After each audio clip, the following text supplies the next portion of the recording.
Hi అండి, ఈరోజు మనం బాలామృతంతో దోశ ఎలా వేయాలో చూపిస్తాను. చూడండి, మీరు కూడా ట్రై చేయండి. ఎంతో ఇష్టం.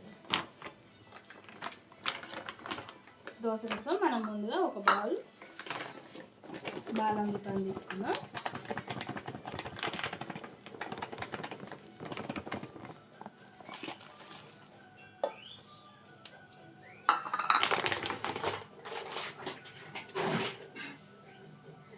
ఇందులో కొంచెం షుగర్ ఉంటుంది కదండి, దానికోసమని కొంచెం సాల్ట్ కూడా యాడ్ చేస్తే టేస్ట్ బాగుంటుంది.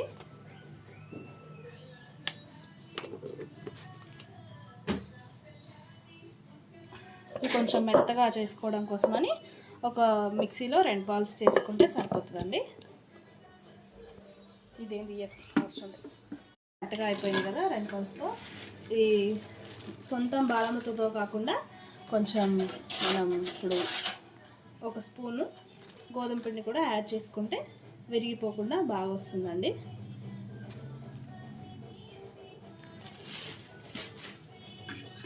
మళ్ళీ ఒక 2 పల్స్ తెచ్చుకుంటే చూడండి ఇలా మెత్తగా అయిపోయింది కదండి.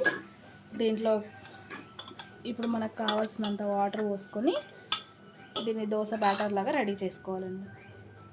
నేనైతే ఒక చిన్న గ్లాస్ వాటర్ పోస్తున్నా. మనకి ఏమైనా పలుచగా కావాలి అనుకుంటే మళ్ళీ పోసేసుకొని చేసేసుకోవచ్చండి. చూడండి, దోశ బ్యాటర్ రెడీ అయిపోయిందండి.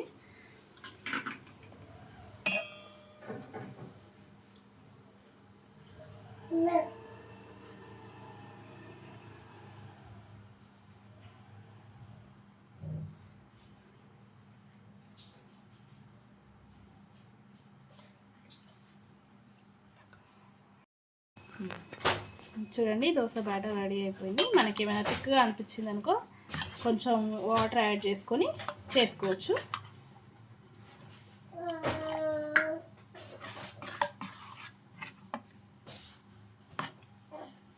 ఓకే అండి, దోశ బ్యాటర్ పర్ఫెక్ట్గా రెడీ అయిపోయింది. ఇప్పుడు మనం గ్యాస్ ఆన్ చేసుకొని స్టవ్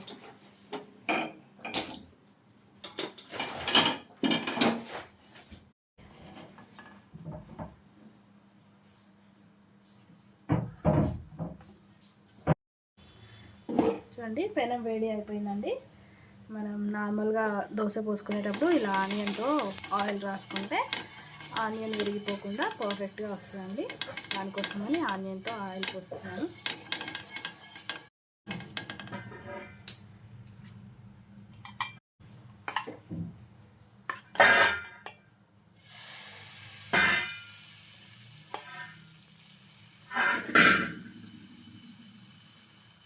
ఈ బాలామృతంతో మన రైస్ పలుచగా రాదండి, ఇది కొంచెం మందంగానే వస్తుంది.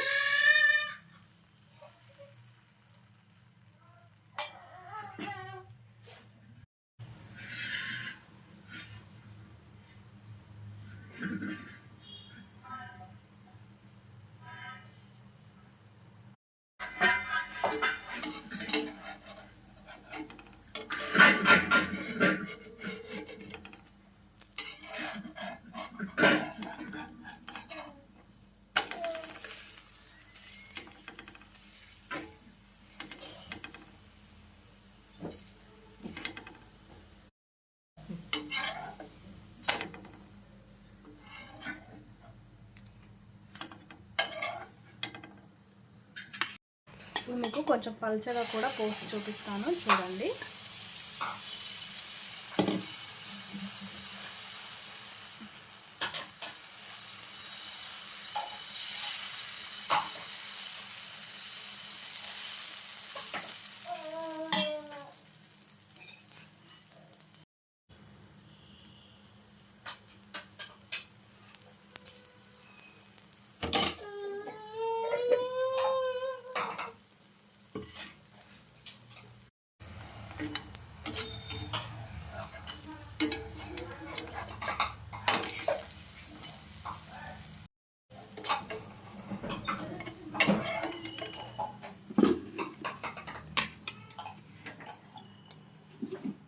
Start video.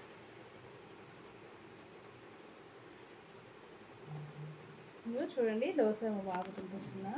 చాలా ఇష్టంగా తింటాడు వీడు. బాలామృతంతో చేసిన దోశ అయినా లడ్డు అయినా చాలా ఇష్టంగా తింటాడు. మీరు కూడా మీ పిల్లలకు చేసి పెట్టండి. ఇలా బాలామృతం హెల్త్కి చాలా మంచిది కదా. పిల్లలు డైరెక్ట్గా పెడితే తినరు కాబట్టి మనం ఇలా చేసి పెడితే మంచి ఇష్టంగా తింటారు.